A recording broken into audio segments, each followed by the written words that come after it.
we're live there. Check connection. We're live. Okay.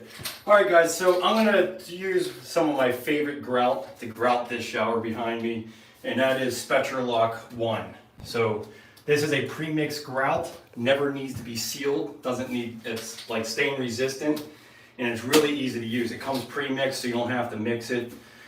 There's a lot of great things about this that I'm going to go over in this video, and my main purpose of this video is to give you some tips and advice on how to efficiently install this and then eliminate any haze and any issues with this. So we'll get started here.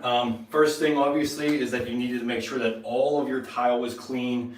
Make sure you scrape out all those joints, get all the thin set off of it. You don't want to be messing around with trying to scrape things out of the joints while you're grouting. So I always, and I guess another preparation is to use some sealer for your natural stone. So my shower floor is travertine, so I use some sealer. One of my favorite sealers is made by Mapei. This is just like a stone enhancer.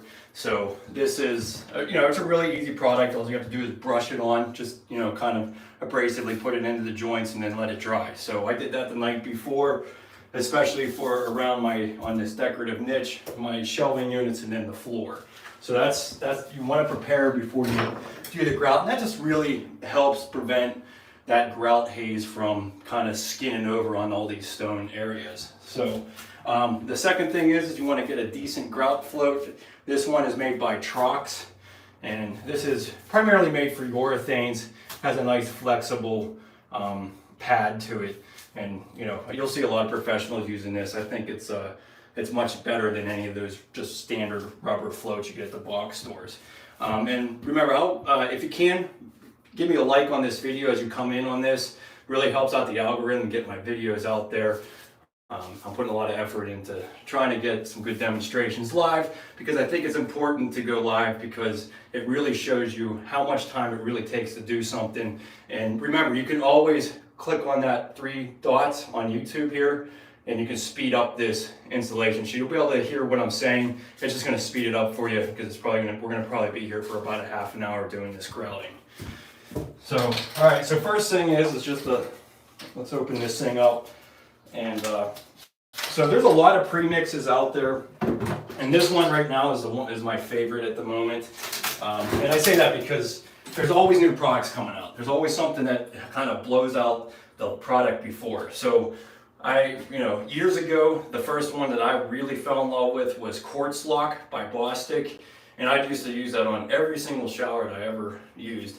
But this stuff has definitely become superior to that in a lot of ways. So, the Quartz Lock, I'm going to go over some of the pros and cons of each. Unfortunately, there isn't a grout that I would just say, hey, do this for everything, because there's always pros and cons to each type of grout, and it depends on the type of tile that you're installing, and then really like the usage, the color. If you're going with white, I'm very sensitive about white grout, so I'll go over some recommendations on that. But this epoxy, the reason I'm impressed with it is primarily the consistency. It's a very fine grit. I always feel that anytime that you have a nice smooth surface, the easier it is for that shower to be cleaned, and you're not going to get a lot of grime or soap scum resting on that grout. So it's a very fine, if you go down to 16th inch grout joints.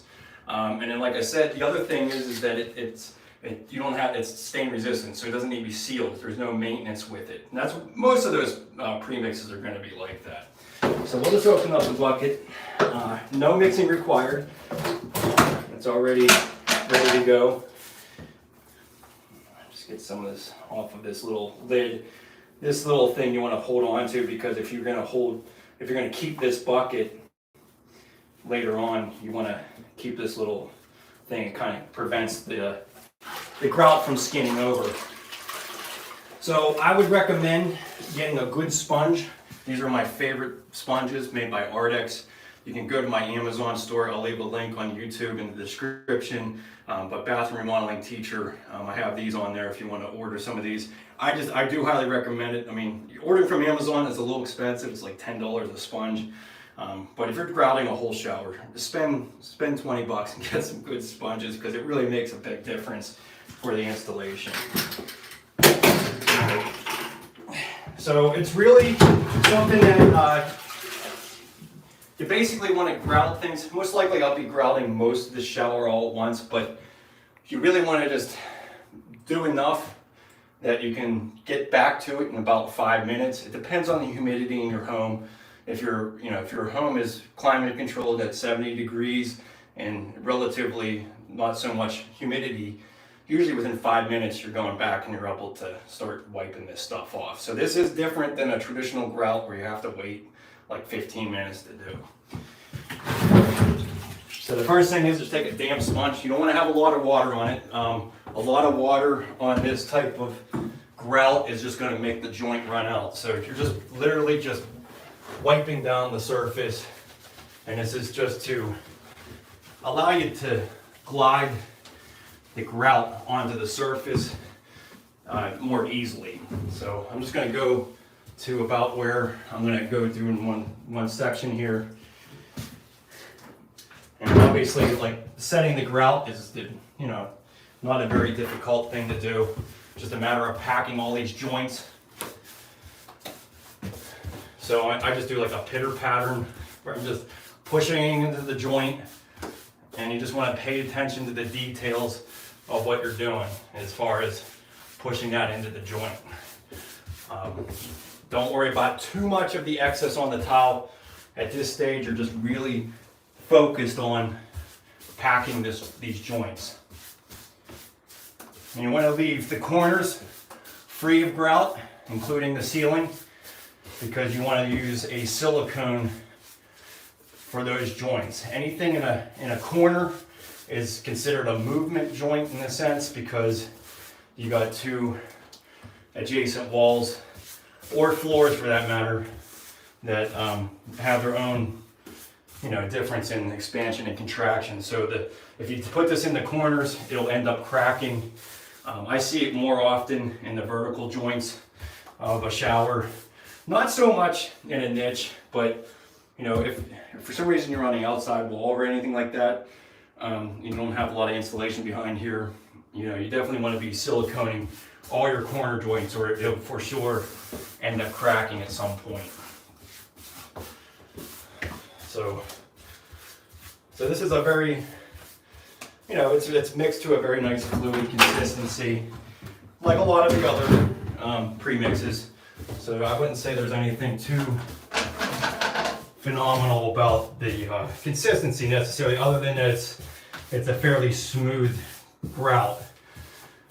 That was one of the things that I really started to get turned off of on the quartz lock and the Pay CQ. So those are two really popular grouts, and they're just really, really gritty, especially the Pay CQ. So I think the finer the grout joint, the easier that it's going to be able to clean.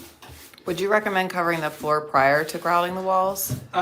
It's not a bad idea. If you're doing two colors, you have to. But whatever drops on the floor, I'm not really worried about, because I got to grout the whole thing anyways. But if you only have so much time to do the walls, yeah, definitely tape it off, because you want to be able to remove everything off of that floor. But yeah, that's not a bad idea. I mean, it wouldn't take very much time to either put a drop cloth down or do that. But I don't think it's a real deal breaker as far as being. The biggest thing is just not getting water into that floor joints. Anywhere that there's standing water, it doesn't matter what grout you're using, it's not going to work. So that's, well, I shouldn't say that. I guess epoxy itself is pretty good with that. But if you have any standing water in those joints, yeah, it's not going to work out really well. Like I said, you should be scraping all that thin set out of there before. And a couple of spots here I needed to address. I always use a linoleum knife for scraping my joints. I don't know, for some reason I just find that to be an easier scraper to scrape things out. So I'm just going to wipe down the rest of my wall here. And And again, this is just to help glide that grout over the tile. Just kind of helps you get things moving. So I'm always a big fan of using grouts that, first off, that don't need to be sealed, because who wants to do that later on? Most of the homeowners that you might be working for aren't going to do it. And that's, you know, sealing stone or sealing marble, it's not a tough thing to do. It's just you have to get out of the shower for a day, and you got to clean it up, and you got to be prepared to do it. So if you could do stuff, if you could get grout or things that don't need sealed, then I think you're better off, and you don't have to, you don't have to worry about it.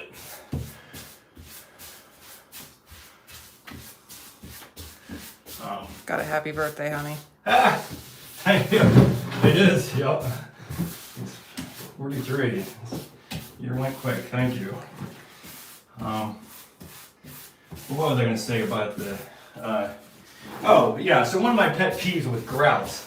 So back in the day, 20 years ago, you really didn't have all these options. I don't think they even had a premix 20 years ago.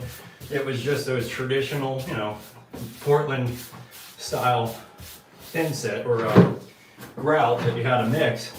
But I always hated it when you took a shower and everything darkened. You could tell that the water was absorbing into the grout. And then it would take hours before, it would look back to its normal thing. So that's where, all these premixes, epoxy, it's going to stay this color no matter whether you're taking a shower or not. And I think it just tells me that if your grout is like darkening from the water, then obviously the water is absorbing into the grout, and then ultimately, I think that there's more reason to think that you could stain that grout and never be able to get it back to its consistency. So there's really only a couple grouts that I use now. Until, every time there's a new product out, I want to try it, but it's really hard to tell. It's really hard to tell until you have experience with it and see it a couple years later, whether that stuff is really good or not. And that's one of the reasons I stopped using Quartz Lock CQ, or I'm sorry, Quartz Lock from Bostik. It was not only that it was really gritty, but I was noticing that people could not get it clean. I think it had to do with the grittiness. I'm not really sure, but the white grout was just a nightmare. It would turn orange, and it just looked terrible, and the clients could not get it back to its white color.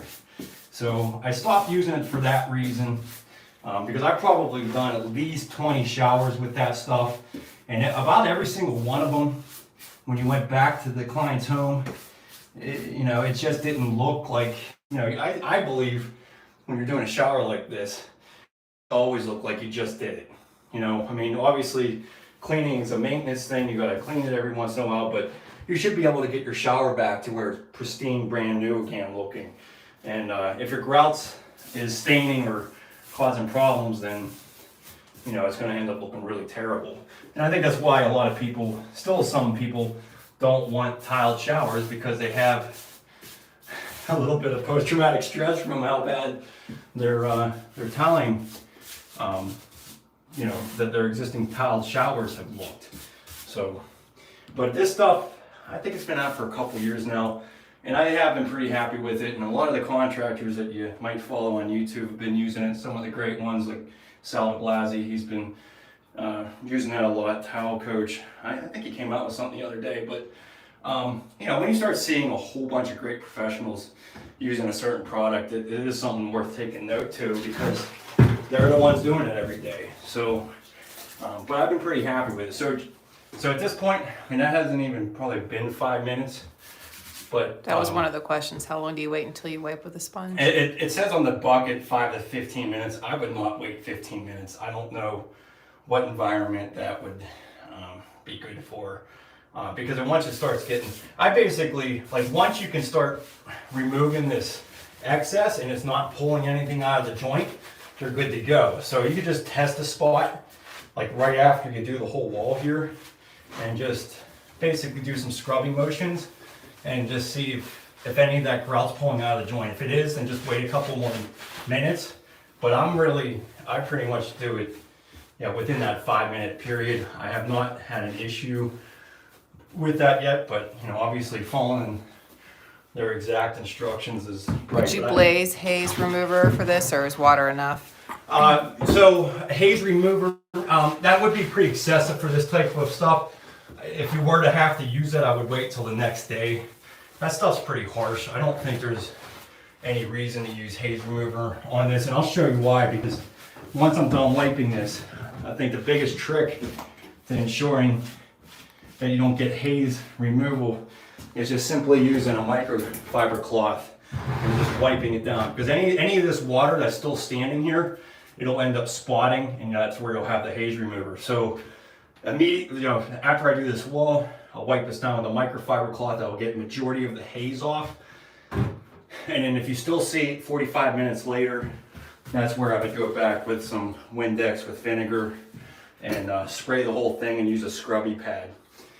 So if you can't get it by then yes, the next morning, go ahead and use epoxy remover, but I don't really think that's necessary.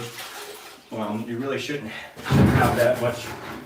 The only way you're gonna have that much on there is if you're just waiting too long to remove this stuff and you're really having a hard time. But for the most part, this stuff is pretty easy to remove. On most tiles, I can't really think of a tile that I've had an issue with getting it off of. Obviously slate would probably be one of the toughest because has so many grooves and stuff in it. But even then, you want to be making sure that stuff's well sealed before you even attempt to do this. Do you grout caulk your seams? Do you Caulking, yes, all the movement joints. The one that I kind of bend the rules a little bit, because the rule is anything that there's a transition of plane, so the floor to the wall to the wall to wall. The only one I kind of cheat a little bit on is the floor here, because I never really had an issue with it cracking in these corners against the floor. And it always looks a little bit cleaner without having to do that caulk joint. But know that it is standard to do all that caulking. I just personally have not had much of an issue with that, and I always felt that if it is an issue, I can just go ahead and caulk it later. But I always caulk these vertical corners, because that's where I always see the problem with things cracking. And that's just literally from personal experience. Clients calling me, the following year, hey, is my shower okay? Because I got cracks coming down my grout in the corners. And so, caulking that eliminates those phone calls. But just know that anytime that you caulk something, that's a maintenance area. The caulking isn't going to last forever. I do highly recommend getting the matching caulk and using the actual 100% silicone version. They do make acrylic and the silicone. The silicone is going to last much longer. So it's definitely a better idea to use the 100% silicone version. How's the color matching for this brand of grout that you're using?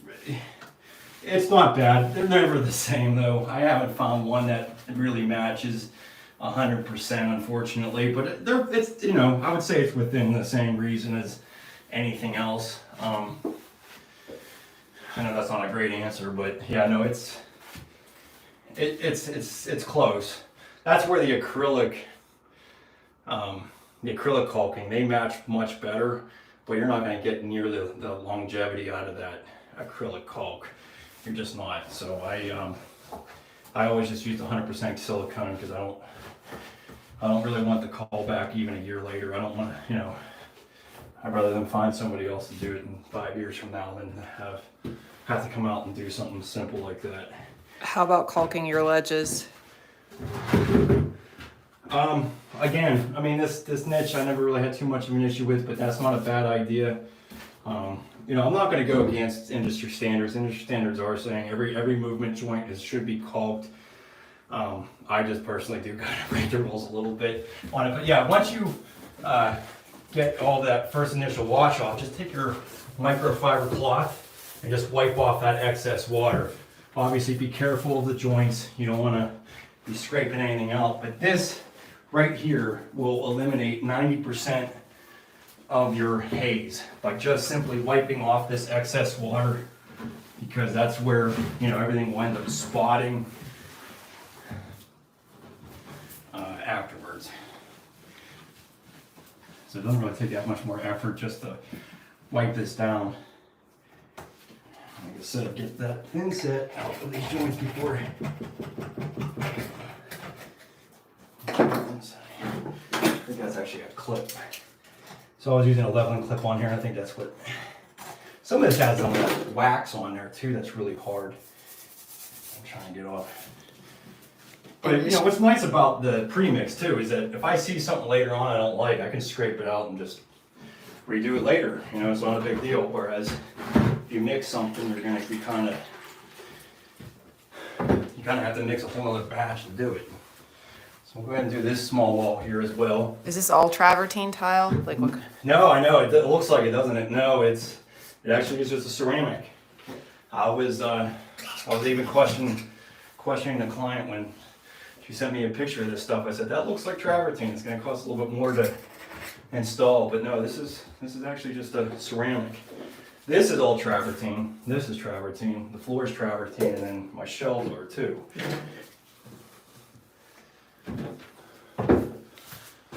Yeah, I was fairly happy with this stuff. I think this stuff is really nice, real easy ceramic to work with. It's a little soft.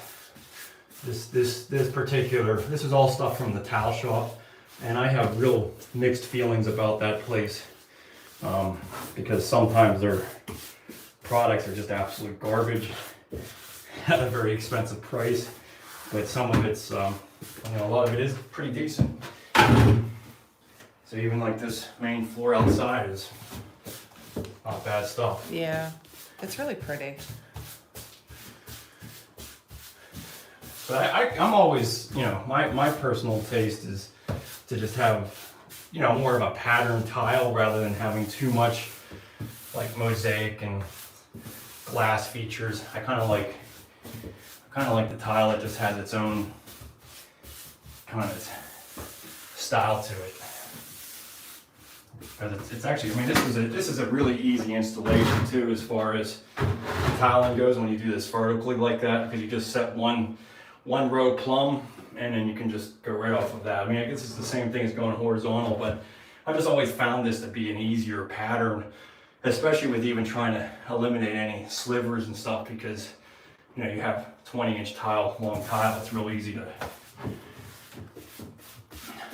gauge. And then when you go on a third pattern, you know, it's like everything's kind of somewhat random. So if I'm like, you know, if I'm a ½ inch off from here to here, who the hell's going to notice that? Not that I try to be accurate, but I'm just saying the pattern of this is very forgiving and just, you know, makes it. And what kind of strip do you have there? Is it Schlitter or travertine? That's a travertine pencil trim. Yeah, they didn't have a bull nose for this, which I think the travertine actually looks, you know, more stone related anyways. I mean, it is, but yeah, it just kind of gave that overall stone feel. But boy, you know, that's the things that tile shop really gouges people on is this edging stuff. I mean, I guess that's everywhere, but you know, $7 to $8 a piece for that seems a little ridiculous to me. But How long are the strips? How big are they? 12 inches. So yeah, we used quite a bit of them. So I mean, there's probably $300 to $400 worth of edging in the shower. Probably more than that, honestly, because these things aren't cheap either. These are probably almost 20 bucks a piece. So it can add up quick with the edging. That's why, you know, if anybody's been to the tile shop, you'll see all the showers. I don't think there's a single shower in there that doesn't have edging in it. They haven't, you know, like even their borders, every single border has edging in it. And that's just because they're just charging so much more for all of that. And I mean, this looks great. I like it with the travertine pencil trim, but I think I could have gone without it. I don't think it would have really hurt the look if I didn't have that. So, but it made it easier though, because you didn't have to worry about lining up your glass mosaic with your outside tile. So it made the install much easier. Looks like the owner is a pretty tall person. A pretty what? Tall. Yeah. Well, I always maybe that's just because I always try to get things fit for me, but I'm telling Viv. No, I don't know. Most of the shower heads these days are so much bigger and stuff. I just feel safer having, that shower port 82 inches off the floor. I think that's actually 7 foot on that one. I'm telling Vivian you're trash talking the tile shop. Vivian. Vivian. Yeah. Well, I'm not. Oh boy, I'm not trying to trash talk them. I guess I just get frustrated with them because sometimes the games that they play with the pricing, and then just some of it just seems completely overpriced. That's why you kind of have to argue with them a little bit. And then as a contractor, you get 25% off. I mean, that's a great incentive for contractors, but it just seems like it's a heck of a discount, man. I mean, I feel like you're really overcharging all your clients. I don't think I'll be getting any sponsorship deals. Nope. I don't think I'll be getting any sponsorship deals. I don't really care. It doesn't matter to me. I mean, the other problem is like I said, is some of the quality of it. It's just not good stuff. So I do have a problem with that for sure. If you could do quality control, like one of the places I always get most of my tile is from Best Tile. I think that's a Northeastern thing. But majority of everything they buy is, are going to meet the TCNA standards. And most of it's going to be great stuff. I'd say the most common problem I see with the tile shop tile is the mosaics, and then having the backing on the mosaics completely covering the stone. You can't even see the stone or the tile at all. It's just like smeared on there with glue. So you're adhering tile to glue to thin set. I think the weak spot is the glue. The glue will end up breaking apart and then your tiles are going to fall off. So, so you have to be careful. As far as, this stuff is really soft. That's my only complaint about it, but this is a shower. It's not like I would not put this stuff on the floor though. I think if you even dropped your, toothbrush, it would chip. But, yeah, you just gotta be careful. You gotta pay attention to what you're getting. Or really inspect it before you commit to spending all, thousands of dollars on it.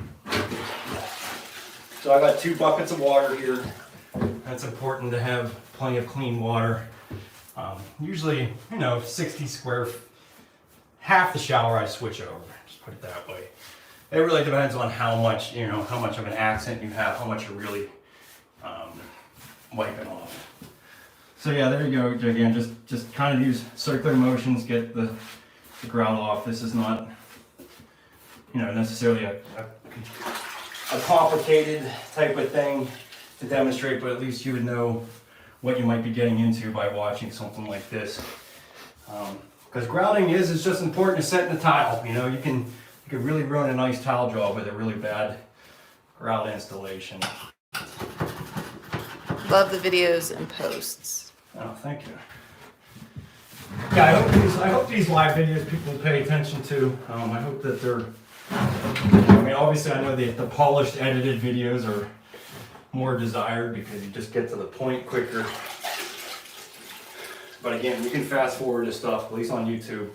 Just click those 3 dots in the corner of the screen, and you don't have to. Are they placing doors or a shower rod? We're doing shower doors. We're doing a Dreamline slider door system.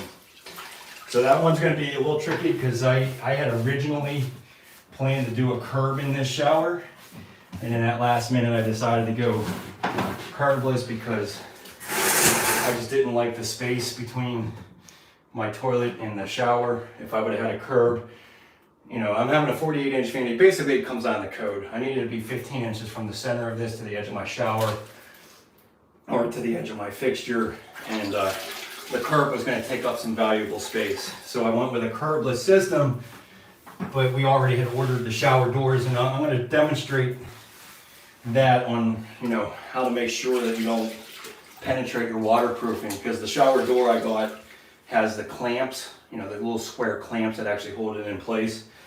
And so they're really reliant on that being screwed in. Typically with a curb, you know, you can just screw right into it and it's not a big deal. It's not all of them though. I mean, not all curbs you can do that with, but the ones that I buy, like from KBRS, or you know, Weedy now has one that has a hard curb. You know, basically KBRS came out with it first. I always buy their curbs because they have a hard PVC top to their curb, and so you can just screw right into that and don't have to worry about penetrating any of the waterproofing. But on a curbless situation with a kit, because that was the other thing, I wasn't going to go custom. I wasn't going to go to the local glass company and order it. If I were to do that, it would have been ideal, because then I could have just put the Deco SG shooter profile that it receives glass, so that would be all in my tile layer, and that eliminates you from having to screw into the waterproofing. But since I went with a kit, I'm kind of stuck with the hardware that they came with. So ultimately what I'm planning to do is just use epoxy and short screws to anchor those clamps. I'm going to do that at the end of the day today, so that the epoxy has time to set up, and then I'll set my fixed panels. So I hope I have time for that today, actually. Is it true of Schluter system on back order for up to 6 months? Oh, I don't know about the system. I went with just the membrane over drywall in this shower because of Curdy board being back ordered. So I don't know. I don't really know what's going on with that. I was surprised. Like my last shower order, not last week, but the other week, I took the last three Curdy boards that were in Pittsburgh, I guess. I don't really know, but yeah, I don't know what's going on with that. That's these shortages are really kind of freaky. I've never seen this happen before. I've never seen so many shortages. But I think the pans are still readily available, but I guess it depends on what area you're in. I hope it doesn't last long, because that's really gonna stifle a lot of. If you're screwing into a solid surface curb on top of weedy curb, why worry? It's all foam. Exactly. Yep, and those are one of those type of curbs that you can do that with and don't have to worry about it. So I have kind of gotten away from using Schluter curbs, because all you have is that membrane. I don't see the point. I would rather buy a Weedy, or even better is the KBRS curb, because they have a thick PVC top that you can just screw right into. No, I fully agree. I think there's no reason to have a curb that you can't drill into. That seems kind of ridiculous. So, all right, so then again, method is just to wipe down the surface that you're going to grout with a damp sponge. Nick Bartool said, just ordered KBRS liner, pre-slope tiles, drain kit, Echo board came with Alto of KBRS polybutylene silicone instead of Schluter for price and time. Any tips on installing tilting over the Go board? Yeah, I mean, just, it's just going to be, as far as their boards, you just want to make sure you use that polyurethane sealant at the pan transition and obviously every transition. As far as tips that come with that, I think the biggest thing is just make sure that you have your clamp drain positioned so that it sits 3/8 inch off the floor. I know they have that in their instructions, but basically just making sure that base plate of that clamp drain is completely flat on top of the floor. And a lot of times I'll even use some of that polyurethane sealant underneath the rim of the bottom of the drain, clamp drain system, when you put it down over the plywood, so that that's really well put together. The other thing you want to do when you're doing that is obviously making sure that that drain is level, because if I mean, your whole shower floor should be reasonably level to use any of those systems, because everything's reliant on a level floor for it to all slope down properly. But yeah, just having that clamp drain sitting flat on the floor so that you have that 3/8 little bit of rise, because that's what's required for that clamp drain to adhere to that base well. So you're doing the slope, or are you doing the basin?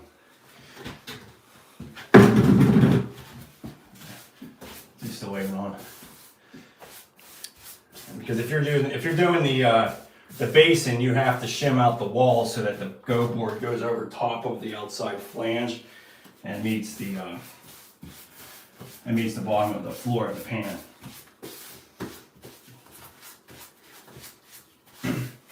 Oh, he said, okay, thank you, greatly appreciate it, and it's pre-sloped. Pre-slope. Oh, well, not pre-slope. Oh, the pre-slope. Okay, so then it is the one that you cut down. It's not the one that has the flanges that are already waterproof. Yeah, that one's a little bit more flexible. I mean, that's a good choice. I would recommend buying that when you're not 100% sure what your space is, so that you can easily just cut it down and fit. Because a lot of the situations with not knowing what's going on is until you remove that subfloor and be able to move the drain and everything like that. So I know that those pre-slope pans are they 61 inches, or they're bigger than a normal 5-foot opening. So you normally have a little bit of fudge room to do that. But the other thing nice about the slope too is that if for some reason something was really off, or you needed to, say if you had a joist right where your drain needs to be for some reason, and you had to move it down, you can cut that pan, move it down, and then fill the back area of the pan that's missing with a mud bed pack, and just basically continue that slope in. So that's a little bit more versatile than the basin. The basin is kind of, you got what you got. Like it's kind of like having an acrylic base. You won't have much of an option with it. But yeah, since you're going to be waterproofing using their liquid membrane over everything, you have a lot of flexibility with that. So Yeah, he said so flexible it broke during shipping. It was 36 by 72. What do you order? Okay, so you got plenty of room there then. Okay. Yeah, I've been seeing them advertising that lately. That's a really good price point, $600 or whatever that is for that. So it kind of beats a lot of other companies' products. Yeah, you should be happy with that. I used to do a lot of their stuff. And I plan to do in the future as well, but okay, so we're just gonna keep packing this. I know this is like a redundant thing, but I wanted to show the overall time frame it takes to do this. Sometimes it could be a little bit deceiving with some of these sped up versions of video.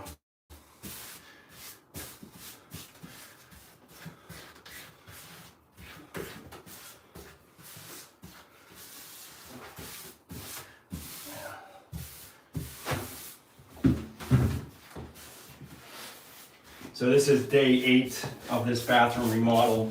Day 800. 800, yeah. Now it's day 8.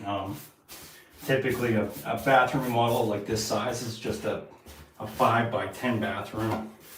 It typically takes 7 to 10 days. Obviously the more custom tile work that you're doing an arch niche or something like that, definitely takes a little bit more time to do. But yeah, we'll get this grouted and then finish our trimming. So I'm interested to see how the rest of this goes, but this is an Amazon valve, or an Amazon shower faucet. Been really skeptical of those over the years, but I've been seeing some of them and I'm like, that doesn't look like a bad little deal, and it's like half the price of what a lot of other ones would be.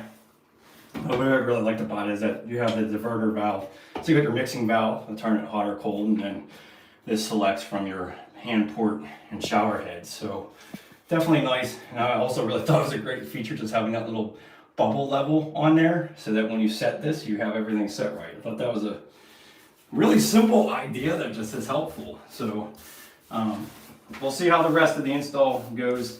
I'm not necessarily completely recommending this system yet, but from what I can see, for 250 bucks, it's pretty phenomenal, because most shower systems that you have a handheld and a separate diverter valve, I mean, you're talking minimum $500-600 bucks. It's not too many that are cheaper than that. So if you can get this both for that, that's pretty good. Okay, so just trying to scrape this off. And as you can tell, I mean, I'm actually just doing one whole section here, waiting a few minutes really, and then removing it. So it's really just a matter of, as long as you're not pulling out the grout out of the joint, you're just able to smooth that stuff, you should be in good shape.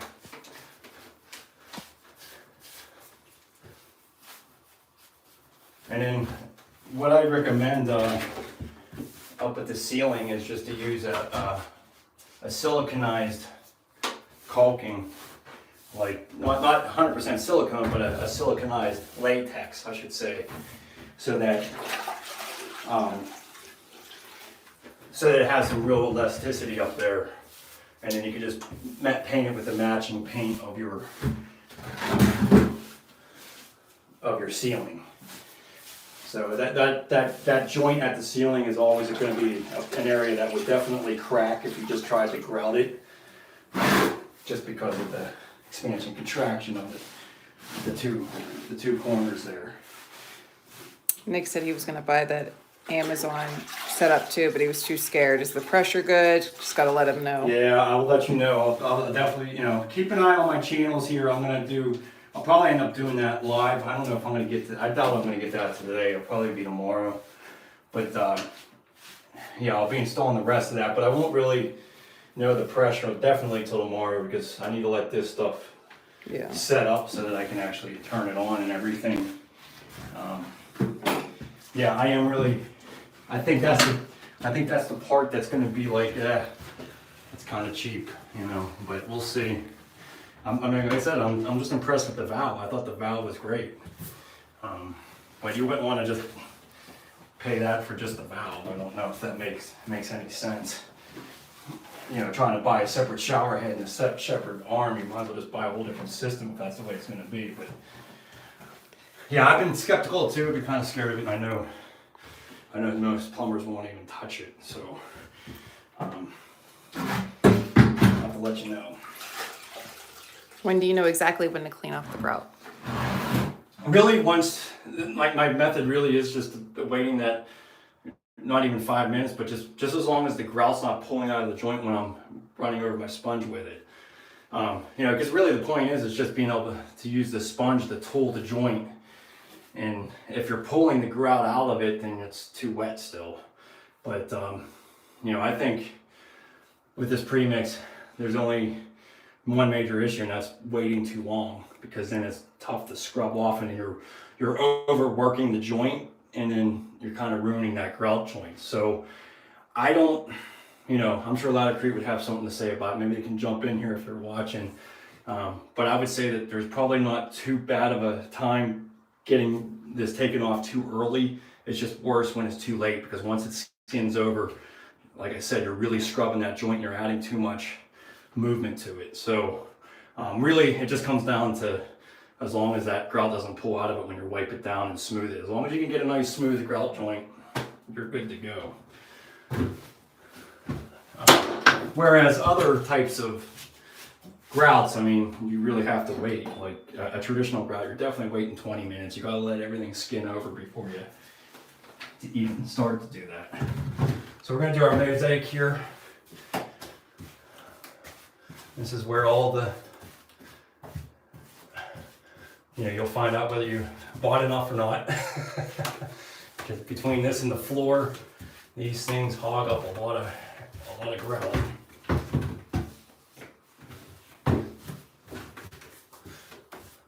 I always find it awesome how once you grout a mosaic, how it changes the look of them. You know, like sometimes it might look like it doesn't really match, and then once you grout everything, it kind of gives a whole different flavor to the accent. I've had some people like, I really don't like what I chose, and then I said, well, why not just wait until I grout it? You know, maybe you'll change your mind. And it changes their whole opinion once we grout it. Where do you purchase your materials? Mostly Best Tile, but that's a northeastern thing. You know, I think there's only one here in the Pittsburgh area, I think, but I know that they're up north and stuff. But that's primarily where, just because they have most of all the products that I use. You know, and the tile shop does sell like the weedy shower systems and stuff. So that's, you know, and they do carry Ardex products now, which is great. So that would be another really go-to grout is the Ardex WA epoxy grout. Like if I was doing this all white, like white grout, I would go with an epoxy. I honestly probably would just go with the Spectralock standard epoxy if this was all white grout. I guess I'm still nervous about using anything that's not epoxy for white grout, just because I've had so many issues in the past with the premixes. So I'm more of a conservative person when it comes to the white grout. And epoxy I know is bulletproof. It's not gonna be able to get back to that white consistency. Whereas some of these premixes, it's just so gritty, and I think it's tough to get the white back to white once it gets so much grime or dirt into it. So I'm just feeling around this valve. You know, that's one thing I did like about this valve too, is the fact that it has this casing on it, because that allowed me to waterproof directly to it. I don't have to be concerned about the escutcheon plates actually holding the water out of the wall. It's all waterproof around it, so that's kind of nice. Your battery's declining on your phone. Is it? Yeah. Okay. Well, we're actually doing 2 lives at the same time here. We're on YouTube as well. So if for some reason my one on Instagram here goes, you can check me out there, and you can check me out either way over there. I've really put a lot of effort into the videos there as far as explaining how to do a lot of this stuff. So, you know, probably a lot of my longer format content is going to be on YouTube, because I think it's the most searched, you know, kind of place. I mean, obviously, I'm sure some of the Instagram people are tired of hearing, hey, follow me on YouTube, but they really do have the best platform for longevity of information, I think. And then I'm able to put a lot of links in the description. That helps. I don't know why Instagram doesn't allow me to do that on a lot of stuff, but I can get more information there. So definitely check that out. And then, you know, if you're watching this too on Instagram, please like the video. It helps out a lot.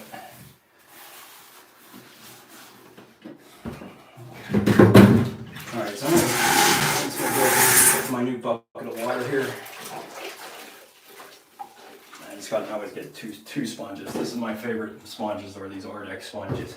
Got the flat square edges, and really once you use this, I mean, it sounds stupid, but a sponge really makes a big difference. You know, if you get a cheap sponge, it just doesn't wipe it off properly, or it has too much water in it. That's the worst thing you can have with this stuff, is having too much water on your sponge, because once water runs down the joint, then you kind of ruined it. So it's very sensitive to water. Oh, honey, we got a sports question. Are the Steelers going to win? I'm sorry, man. I might be the last person to ask that. I don't know why. I've gone to Steelers, but I'm going to keep an eye on that. I don't know. I haven't really heard the rumblings of what's going on. I don't either. I know it's like a sin not to I know. follow the Steelers in Pittsburgh, but Help. so So the glass mosaics, this is really where a lot of the haze will be seen, and will take a little bit of extra effort to clean. That's where, again, that microfiber cloth right after you wipe this is important to do, because then at least you get that residual water with the grout off of here, because that's what will spot all of this tile. But rest assured that glass is pretty easy to get all this stuff off of. So even if you just left it like this, you're going to be able to scrub that off because the glass surface will. But just take a simple microfiber cloth and just wiping it down, getting that water off of there makes a world of difference.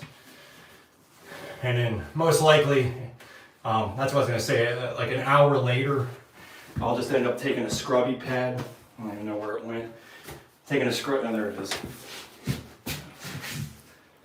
But I'll take one of these white scrubby pads. This is just like a 3M or something like that, and use some Windex with vinegar. Having the vinegar makes a big difference.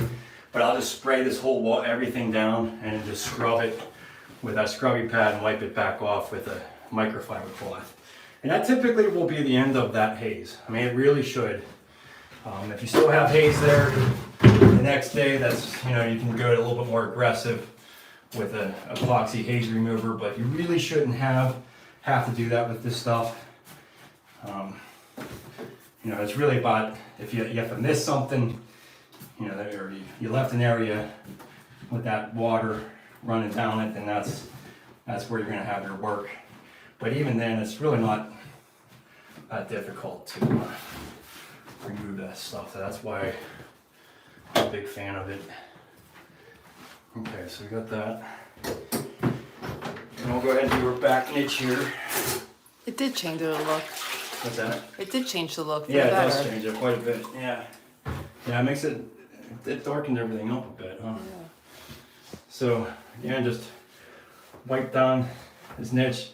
I can't wait to get the videos out on this. I think everyone will really like kind of the method that I went about doing this. This is the second one I've done like this, and I could still do better. I think I could do better. There's some things on this that I think I got to pay a little bit more attention to. But basically, if you have been following along, you probably already heard this. But basically, what I did was create the niche first, out of the waterproofing. So just using a couple of 2x6s, used a jigsaw to make the round curve. So it was flat, basically in this area, and it just curved up here. And then I used some Curdy board, and I took a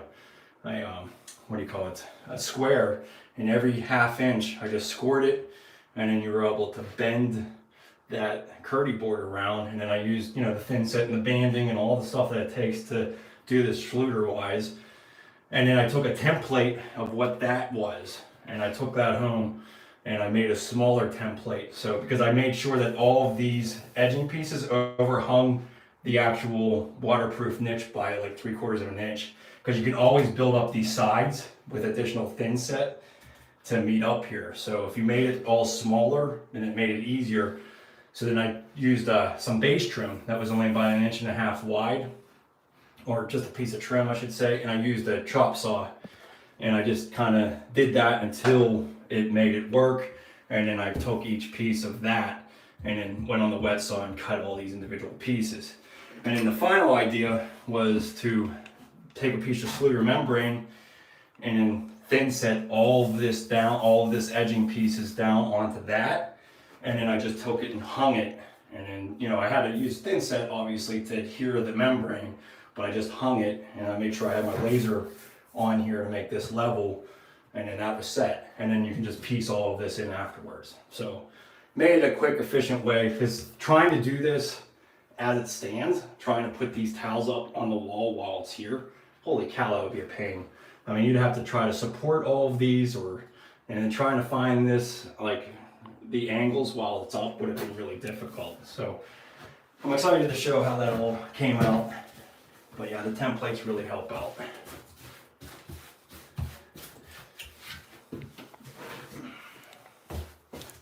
But it really gives a nice rich look. I mean, this, rather than a regular square niche, this definitely is going to be the highlight of the shower, really. Yeah, there's a centerpiece. Yeah, centerpiece, that's the right word.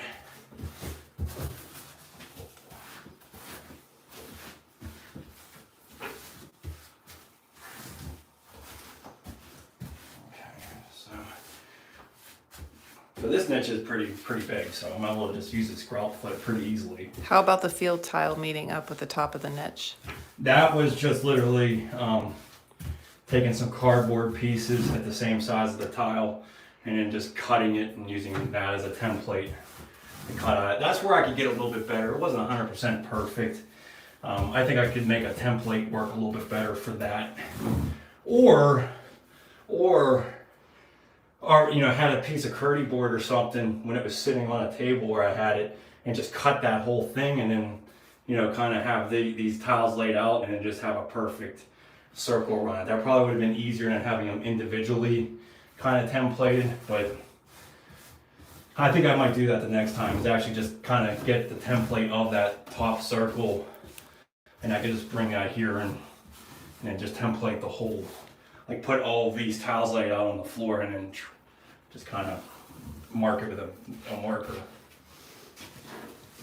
Where are you located? Pittsburgh, PA. Yeah, I'd love to hear where some of you that are on here right now, where you guys are from. I know I got a lot of people in Texas watching my stuff, which I thought was interesting. Oh, really? Yeah, like down in Houston area. Some of the analytics were showing that, but no.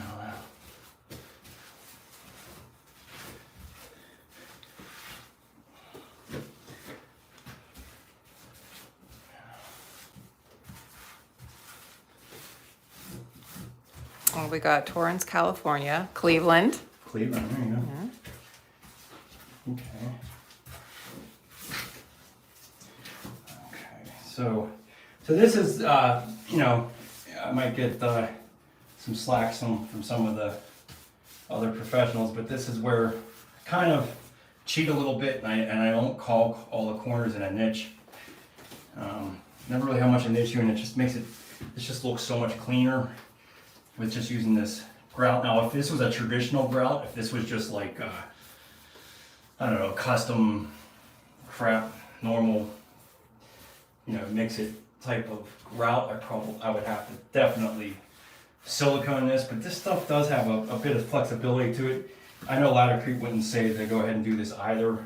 They would want you to caulk it, but you know, especially up against this shelf and stuff, I mean, that's just a lot of work to kind of caulk all that. So I don't really caulk it. I just grout it. You know, if it ever did become an issue, then I'll come back and caulk it, but it just looks cleaner without having to do that. So I'd say that's the only, well, not the only thing, but that's one area where I cheat a little bit as far as what the TCNA recommends. You know, I used to grout all the corners, but then, you know, those vertical corners I was getting callbacks on. So it is a good idea to really caulk all your transition joints.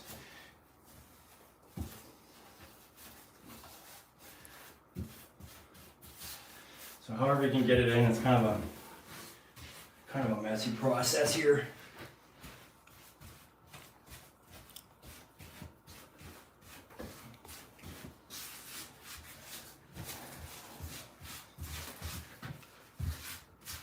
And you just basically, once I got this all hung, and I just basically piece everything in. You know, these are just straight, whatever the size of this was is what I made the cut for here. These corner joints here, I had to back cut the tile, kind of make a 45-degree angle so it met nicely on that.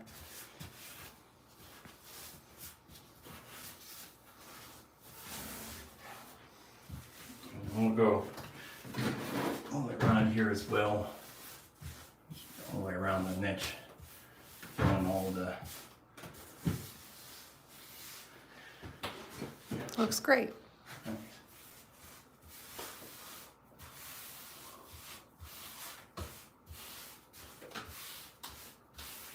definitely, I would say this niche alone probably took me about 5 hours to create. That's not really including the waterproofing aspect of it. That's just primarily just the, you know, they're just forming these tops and stuff. So it's definitely an added extra day that you would pretty much charge to do that, just because of all the intricacy to it. But I think it'll be not only a good video series, but really a focal point in the bathroom. And it's just like, most people kind of respect the effort that are put into things. That's what kind of... Yeah, a lot of $1 million homes don't have showers this nice. Yeah, That's I know. Some of these true. have acrylic freaking Yeah, that's showers true. in it.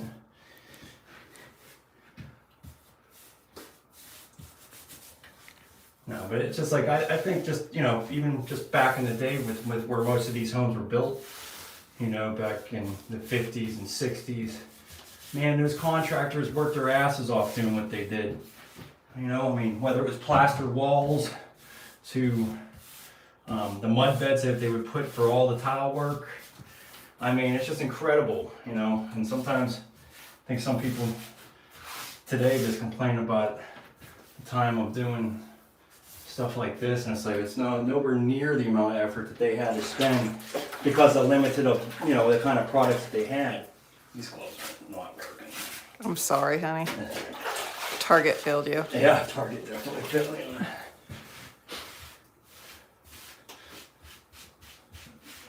So I just did that, obviously, so this is definitely a little quick, but you know, I have a lot of grout on here. I might have to touch this up later, but you know, on the travertine, it can dry pretty quickly on the stone because the stone is somewhat porous. Now I did seal that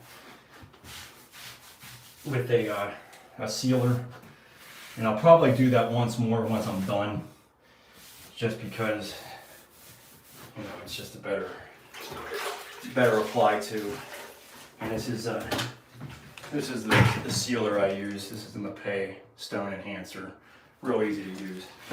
But you want to try to, anything stone, you want to really try to do that every 6 months at the least, just to keep things from, especially all the different soaps and stuff that we have now. You want stuff absorbing into this stuff.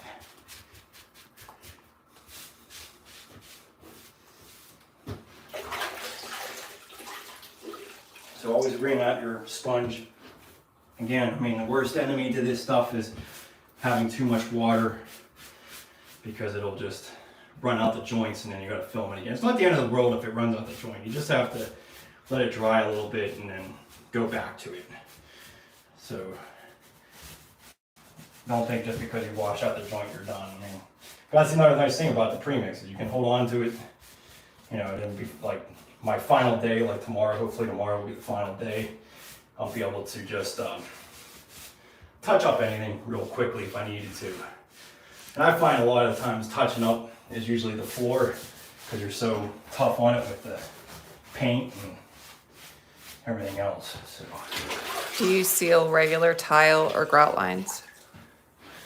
Yeah. This stuff is kind of impenetrable. I mean, you can put sealer right over this stuff and it's not going to hurt it. You don't have to seal it, but this isn't going to hurt the sealer, or hurt the grout, I should say. And one of the big features of that is the fact that, that when this stuff is hardened, it's the color that it is. It's not going to absorb anything. It's not going to get like a wet look. That's where like a lot of sealers can be a real pain in the ass on a traditional grout. Or traditional grout, because the sealer can darken it and stay dark and it looks really awful. Whereas this stuff, I mean, it is what it is. It's nothing's going to absorb into it, so it's just going to stay the same color. So yeah, you can just seal right over this, not a big problem.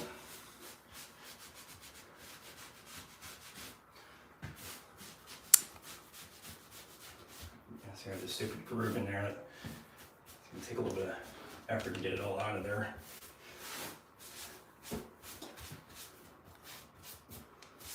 Your mic might be out on the Insta Live. Oh, really? That means the battery's dying? Yep. Yeah. Alright, well. If you guys can hear me, head over to YouTube. I'm finishing this up. I guess my phone's dying there. Thanks for joining me.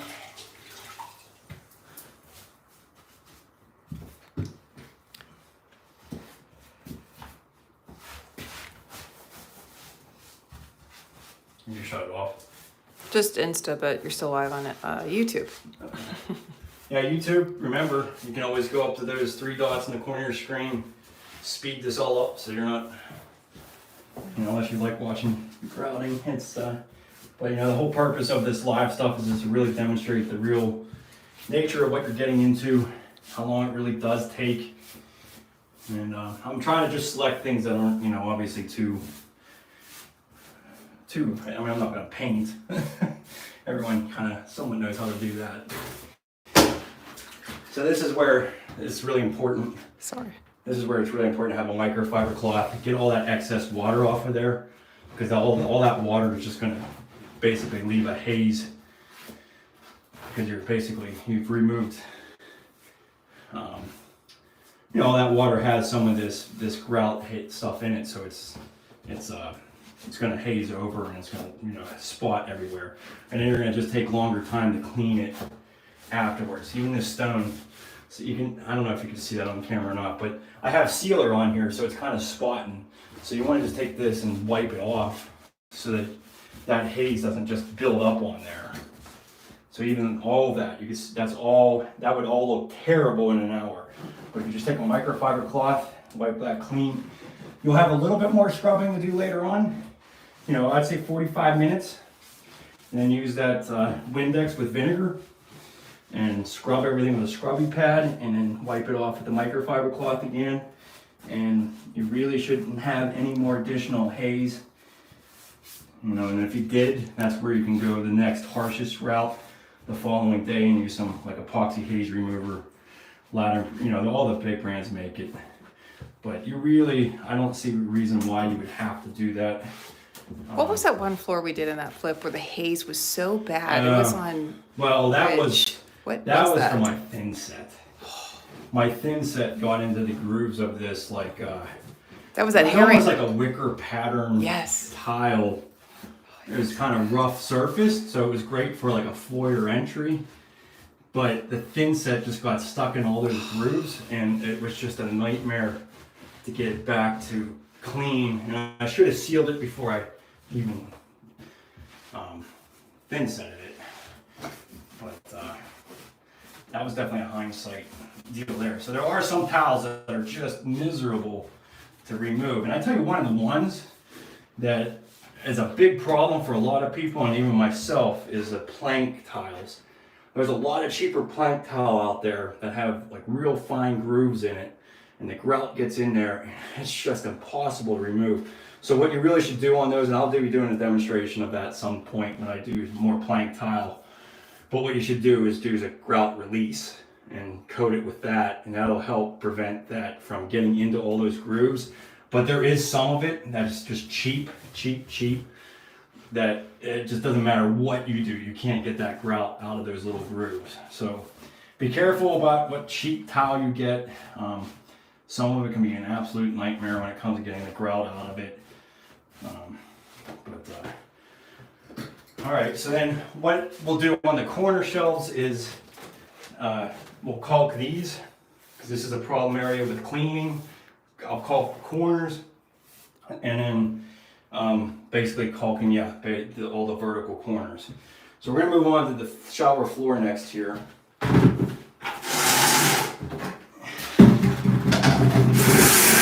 So that's where I wasn't really worried about what was falling down, because I was gonna just go straight to doing this anyways. Just the biggest problem that you would have with a floor is if you were rinsing your sponge out and it was getting all over the floor. You don't want to have any standing water in any of this, because that's just going to ruin the grout. So let me get this excess grout off of here first. Now this is just going to hog up the grout. I hope I have enough for this bathroom, because these are some pretty big grout joints, You'll find that to be the case on a lot of these natural stone mosaics. They just have some really, really thick stuff. Now, I did the night before, sorry, the night before I did seal this with Mapei Enhancing Plus Stone Sealer. So anything natural stone, you wanna be sealing that before you actually grout it. So I'm just going to scrub this with this because I had so much excess kind of getting on this. But you just want to be careful you don't, fill a joint with water, because if you get water in a joint, it's not going to adhere to it. Okay, so and this is just a matter of packing these joints in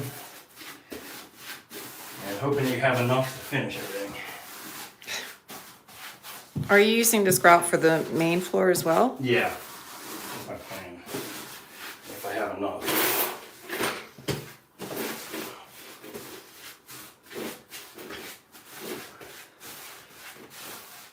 So yeah, so the curbless shower, this is where it really ends up shining, is once you get the grout in there, it really looks fantastic. So I highly recommend it. You go curbless if you can. I really don't see a point in curved showers anymore, honestly, other than if it's just the style that you want.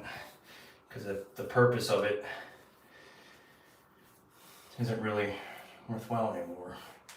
So one thing I could have done better with this drain setting too is I have it set down too far. I kind of pushed too much on it, and then that's the problem with the Schluter drain. If you push down too far, it's really tough to get back up without pulling all those tile up. So I could have been a little bit more careful there. That's just every tile installation, there's something that you could have done better. But I'd rather be down too far than too high. It's not the end of the world, but I might even make a video about like 5 or 6 things that I could have done better on this bathroom, because I could pretty much, every bathroom I do, you can find something that you could have been a little bit better at.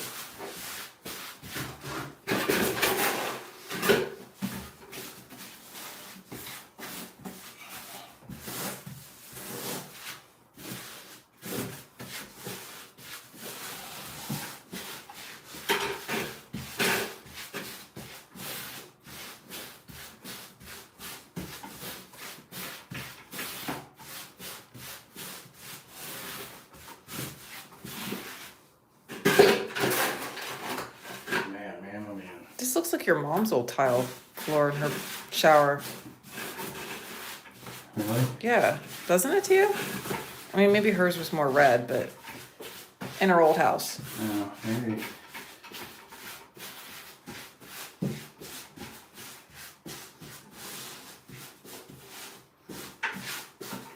I can't believe I don't know. No. Because there's been enough for the shower floor. Boy, that really hogged it up, didn't it? Some mosaics. Yeah, this shower floor definitely hogged it up. Don't really have much for a touch-up, do I? Okay, so really, this kind of thing, I can pretty much start removing now. Again, the biggest thing is about making sure that you're not pulling any grout out of the joints. So just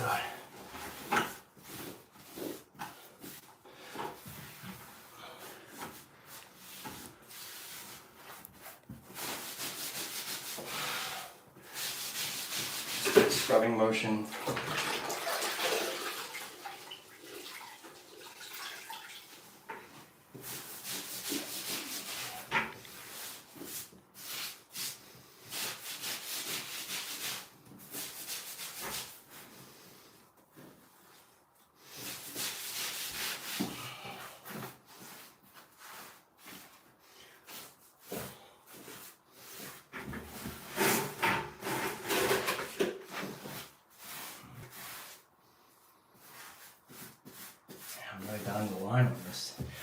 You don't have another bucket?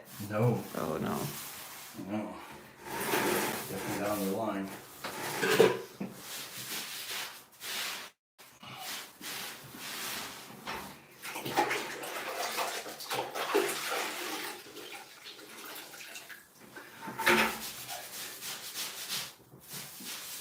Yeah, this travertine will definitely grab a lot of this on there, so you gotta really kind of keep going over it, without trying to overwork it and make the grout lines below the joint. But really, just again, just always rinse out that sponge.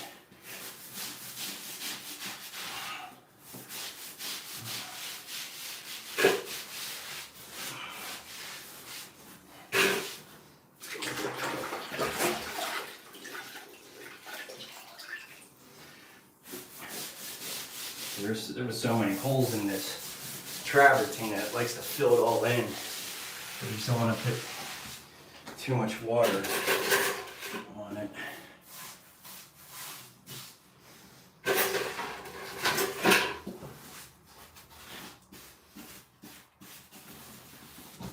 Okay, so then I'll just take my microfiber cloth and just wipe off some of this excess. Now this floor is going to be something that I'll have to go over with a scrubby pad with the vinegar, because this will most likely still haze over. But if you get the microfiber cloth on here, you know, obviously paying attention to your joints, you don't want to be pulling out any of that grout, but at least you get the surface clean.